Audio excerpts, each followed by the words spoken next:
Yeah.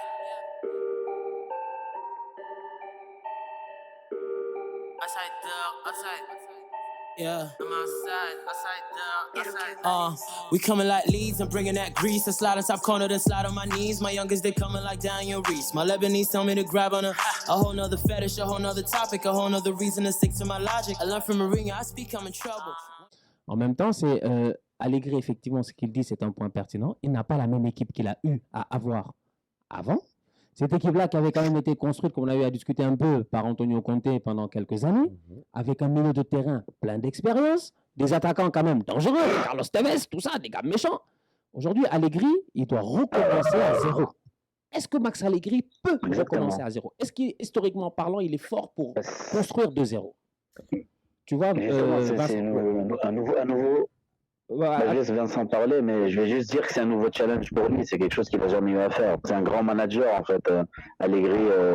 Donc là, il doit reconstruire. Lui, tu lui donnes une équipe, en quelque sorte, bien faite, et lui, il t'en sort le meilleur, la substantifique moelle pour que ce soit parfait. Là, il doit reconstruire le squelette. Et c'est ça son challenge, en fait, un peu. Donc je laisse Vincent enchaîner dessus, mais je pense qu'il va me rejoindre sur ce point. On discute quasiment tous les jours en privé, Kamal Stan et moi, donc c'est la réalité. Alors, le problème, c'est que Allegri revient, il reste quelques soldats de l'époque, mais ils sont vieillissants. On en parlait tout à l'heure en aparté, Chiellini, Bonucci. Merci à eux, mais c'est plus le même niveau qu'en 2015 quand on fait finale de Ligue des Champions, ou 2017 même.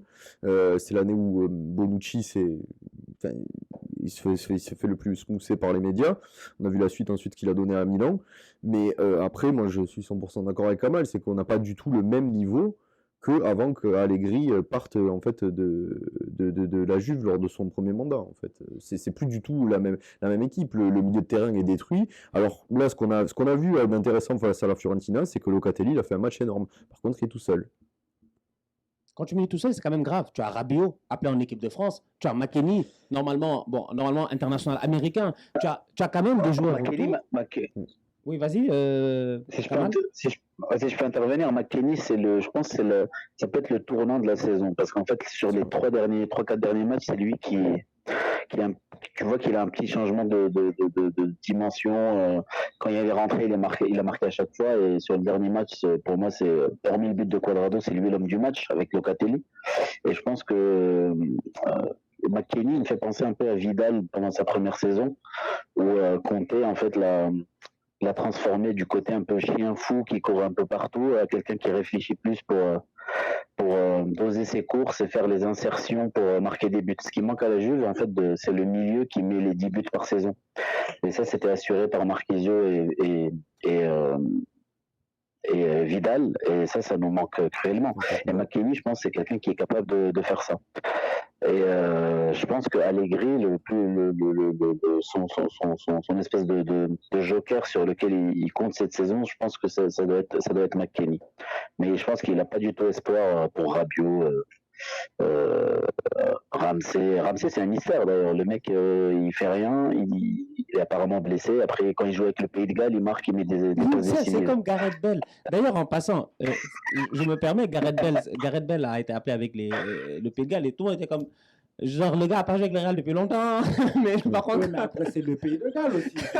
Non, mais c'est vrai, sérieusement, c'est le Pays de Galles. Ils vont faire quoi? Ils vont prendre qui d'autre?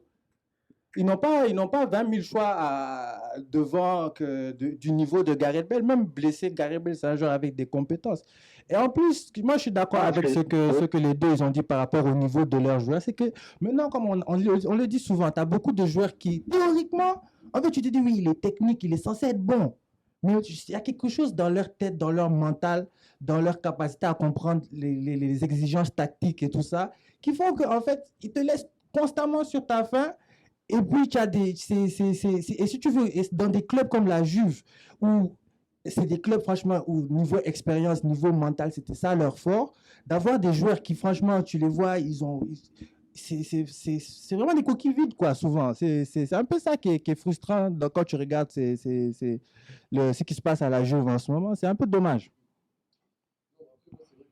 McKennie, mais de toute façon, Kamal, il a tout dit parce que j'en ai pas parlé parce que l'année dernière, il s'est effondré en même temps que le reste de l'équipe. Et cette année, jusqu'à qu'il fasse ces 3-4 superbes matchs d'affilée, là il tape la barre ce week-end, enfin il aurait mérité de marquer ce week-end clairement. Il était, enfin pareil, il commençait le début de saison comme il avait fini l'ancienne, et il était même sur la liste des transferts. Je pense que c'est en train de changer depuis quelques matchs, d'où le fait que je sois d'accord avec Kamal, et que là maintenant ben, c'est plus Rabiot, et surtout, même si c'est pas tout à fait le même poste, c'est Kulusevski qui va dégager en premier, je pense. Kulusevski va partir. Ouais. Alors Kulusevski qui avait été recruté quand même comme... bon, après, on avait beaucoup d'espoir envers lui quand même. Ouais. Il avait été excellent. Ah, où est-ce qu'il était avant? Et il était à Parme, À Parme, il était à mais Parme, il il était était prêté excellent. par l'Atalanta. Il avait même été Donc, élu meilleur jeune joueur du championnat. Ouais. Et c'est encore l'année où il est recruté par la Ouais. Juve. Mais c'est encore un gros recrutement de l'Atalanta, puisqu'on a payé quand même 40 millions. Mais après, ouais, c'était juste après sa grosse saison en Parme. Du coup, Lamine, j'ai envie de te poser la question. Kamal a dit quelque chose tout à l'heure de très très important. Il manque à la Juve, au milieu de terrain, un joueur capable de claquer ces débuts de saison-là. Et ça, c'est important quand même dans le football moderne aujourd'hui. Quand tu as eu un Arturo Vidal qui était... Quand on parle de McKennie aujourd'hui et que Kamal fait la comparaison avec Vidal, le Vidal de 2012, il y en a beaucoup. Il y a des jeunes ici qui nous écoutent, ils ne l'ont pas connu. C'était un gars qui jouait défenseur central de temps en temps avec Antonio Conte. Non, Clé Molette. C'est un gars qui jouait partout. Clé Molette, franchement, c'est des gars qui font tout sur le terrain. Donc, Et aujourd'hui, tu te rends compte qu'il manque cela dans cette équipe-là. Ouais. Est-ce que la nouvelle génération est faite pour être comme cela, en fait? Est-ce que le football n'a pas changé tant que tel, tu penses? Non. Non, je pense pas. Je pense que c'est juste une question. Il y a des... Ils sont jeunes, en fait. Ils sont arrivés jeunes. C'est que le changement de génération a été un peu brusque, je pense. Je pense qu'il y a des joueurs, par exemple, depuis Mbappé, on a des joueurs qui sont extrêmement jeunes et puis qui sont là, qui testent les meilleurs au monde et puis qui se retrouvent du jour au lendemain dans des grands clubs avec des exigences et qui n'ont pas nécessairement fait l'apprentissage nécessaire. Vidal, il arrive à la Juve, il a quel âge? C'est pas un gamin, il a fait Leverkusen, il a fait beaucoup de trucs, tu vois. Et les gars, ils ont du parcours avant d'arriver dans certains clubs. Maintenant, tu as des joueurs, à 18 ans, tu deviens titulaire à la Juve, 20 ans, tu es titulaire à la Juve. Tu n'as pas le temps de vraiment apprendre les nuances du métier, vraiment la roublardise, le combat, tout ça. Là. Pas... En plus, ils viennent des centres de formation, de luxe, tout ça. Ce n'est pas des gars qui viennent du terre-terre comme Vidal, tu vois. C'est pour ça que je pense que ça va prendre de la pédagogie, ça prend des coachs qui vont être à côté d'eux, qui vont leur faire comprendre que, OK, si tu as envie d'être le joueur que tu es censé être, il va falloir que tu changes quelque chose mentalement à ton niveau. Et c'est ça qui est... Vas-y, Kamal. Ouais, si je peux intervenir, justement, par rapport à ce point, le contre-exemple, en fait, le contre-exemple à ce que vous dites, mais qui devrait servir d'exemple aux autres joueurs, c'est Federico Chiesa. Parce que lui, il a l'ADN Juventus. C'est-à-dire que il débarque, il court sur tous les ballons, et il se bat, même quand la balle est sur le point de sortir, il la rattrape, comme contre Chelsea, où il part rattraper la balle pour après combiner pour aller marquer. Là, sur l'action, il tape la barre. Plein d'attaquants auraient laissé le ballon en disant je m'en fous, il part sur tous les duels, il court jusqu'à la fin, même quand il est sur le banc, il se lève, il crie, en fait il incarne vraiment cette espèce de... Moi il me fait penser un peu à Nedved en fait, dans sa manière d'être. Il n'a pas peur d'aller au 1 contre 2 et de refaire le repli défensif après, de revenir. Lui c'est un peu en fait avec Dybala, là en ce moment, qui sont en train de prouver que c'est eux le noyau, en fait, si vous voulez, vivant de l'équipe. Dybala, depuis qu'il porte le brassard là et qu'il joue 2-3 matchs, il devient un peu patron et en étant délesté un peu du poids de Ronaldo. Et Chiesa, Dybala, je trouve que c'est vraiment le duo sur lequel faut construire, avec Locatelli au milieu et De Ligt derrière, quoi. C'est un peu une espèce de squelette sur lequel il faut en fait un peu raffiner en rajoutant des pièces autour. Mais ce que je veux dire, c'est que par exemple, parce que la Juve s'est construite sur des duos ou des trios. Mais jamais sur historiquement, jamais sur une seule personne qui a été là au bon moment. Non, ça a toujours été des duos. Il y a Del Piero Trezeguet ou des trios avec Bettega, Sirea, Sivori, tout ça. Là, ça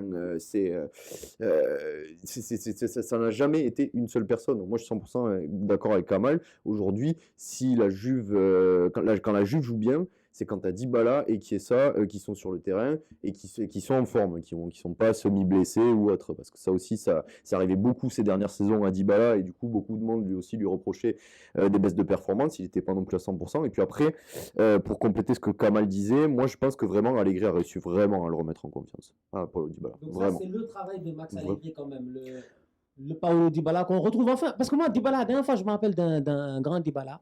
J'ai l'impression que c'était doublé face au Barça en Ligue des Champions. Il se retourne, il bluffe tout le monde. Ça fait longtemps. Ça fait longtemps. C'est une des seules masterclass qu'il a sorti en Ligue des Champions. Des champions, c'était la Ouais, masterclass. c'est ça. En fait, je cherchais aussi, mais Non. je vois rien d'autre après ça. Après, Mais c'est ça, en fait. C'est que. si, il y a le match contre l'Inter pendant la période Covid où il leur met le petit externe où il les mange un peu. Et là, le dernier match, certes, c'était le Zénith Saint-Pétersbourg, mais qui est une équipe pas vraiment comparable au Barça, mais il a sorti vraiment, Ouais, il était il excellent. a porté l'équipe sur son dos. Effectivement. C'était un récital technique. Oui, mais après, je pense qu'on disait ça avec Lamine parce que en fait, ce qui est important en fait à ce niveau-là et surtout à l'âge que Dybala il a, c'est de les faire face à des grands clubs et en Ligue des Champions. Donc c'est ça. Plus tu joues, plus tu prends de la maturité, plus C'est ça. tu prends de la pratique, Parce plus tu es meilleur. parce qu'après En avec fait, c'est Kamal, ça, tu oui, dois c'est sûr. t'imposer- à un certain moment, tu dois t'imposer en tant que patron, en fait. C'est que, comme tu as dit, à l'époque, la Juve, tu avais Del Piero, Trezeguet, mais derrière aussi, tous ces joueurs-là, tu les prends individuellement. Tu vois que ça, c'est des bonhommes, des vrais gars avec du caractère, en fait. Ils vont en équipe nationale, c'est des patrons. Mais là, tu regardes les personnalités même des joueurs, il y a du questionnement. Et puis, c'est pour ça que c'est intéressant de voir Dybala maintenant renaître de ses cendres, entre guillemets. Et puis, ça fait plaisir. Moi, je lui souhaite vraiment le meilleur. Moi, les clubs comme la Juve, ça me fait mal de les voir en difficulté comme ça. Parce que ça fait un peu effet miroir par rapport à ce que je suis en train de vivre actuellement avec mon club. Mais c'est pareil. C'est pour ça qu'à un moment, tout à l'heure, quand il parlait, j'étais en train de sourire. C'était vraiment parce que j'avais l'impression qu'il parlait du Barça. Et puis, c'est vraiment une question de caractère. Individuellement, ces gens-là doivent aller chercher. Il y a des gens qui doivent développer un caractère. On parle de psychologues dans certains clubs et d'autres trucs. Il y a une solution à trouver pour que. Il y a des choses à faire. Là. Non, c'est ça. Et puis en plus, De Ligt a fait un super match ce week-end aussi. Et il a bien tenu Vlahovic, qui va peut-être signer Arsenal. Et j'ai envie de vous poser cette question-là, de finir là-dessus. La question que je me pose, c'est de savoir cette Juve-là, en ce moment, vous l'imaginez à quelle position à la fin du championnat? En ce moment, le Napoli est invaincu. Ils sont premiers. Le Milan, ils sont bien, ils sont deuxième derrière, si je ne me trompe pas. La Juve est quand même à quoi? Ils ont 18 points, je pense que les autres en ont 26, donc je pense que vous êtes à 9 points et quelques à peu près des autres. Vous pensez que vous finissez dans les passes de Ligue des Champions? Lamine, tiens, d'abord, toi, tu penses que la Juve, Allegri va rattraper son retard? C'est possible, hein, c'est possible, parce que la Juve, c'est une équipe qui enchaîne bien. Donc là, ils ne sont pas dans le coup, mais une fois qu'ils tombent dans le coup, franchement, Allegri, je pense que tu ne peux pas aller chercher autre part. Genre, franchement, s'il y a quelqu'un pour faire ce boulot-là, je pense que c'est Allegri. Et je pense qu'ils doivent juste trouver un moyen de commencer à enchaîner quelques victoires et à partir de là, voir comment ils peuvent comme il a dit, essayer de rentrer dans le top 4. Moi, je pense que c'est ça, c'est des objectifs très réalistes. Ce que je trouverais ironique, moi, ce serait les plaintes quand les gens en fait se sont un peu blasés et prenaient pour acquis le fait que gagner le championnat c'était facile. Après 9 titres d'affilée, les gens pour eux le championnat c'était une formalité. Et là, avec une fin de cycle, tu te rends compte qu'en fait non, le championnat c'est pas taken for granted, comme on dit. Et l'ironie, en fait, ce serait au final, vu que ces gens-là se lassaient du championnat et exigeaient la Ligue des Champions, ce serait drôle que cette année, la Juve finisse 6e, mais gagne la Ligue des Champions. Enfin, c'est un scénario improbable. Ça serait drôle, ça. Si ça arrivait, je pense que ce serait extrêmement comique. C'est vrai, Vas-y, vas-y, ça, parce qu'il y a un contraste énorme entre ce qu'on affiche en Ligue des Champions, ce qu'on est capable de faire en Ligue des Champions et ce qu'on est capable de faire en championnat contre les LAS ou Sassuolo. Vous avez battu le champion en titre. C'est ça. Champion en titre Donc, aussi. Hein. donc après, on verra au match retour si ce sera la même chose en termes d'intensité, de niveau de jeu. Mais derrière, après, oui, c'est clair que si au final, en fait, on arrive, en fait, comme disait Lamine, sur plusieurs matchs, plusieurs victoires d'affilée, et pour ça, il faut enfiler les victoires, y comprend confiance, oui, on peut terminer 4e.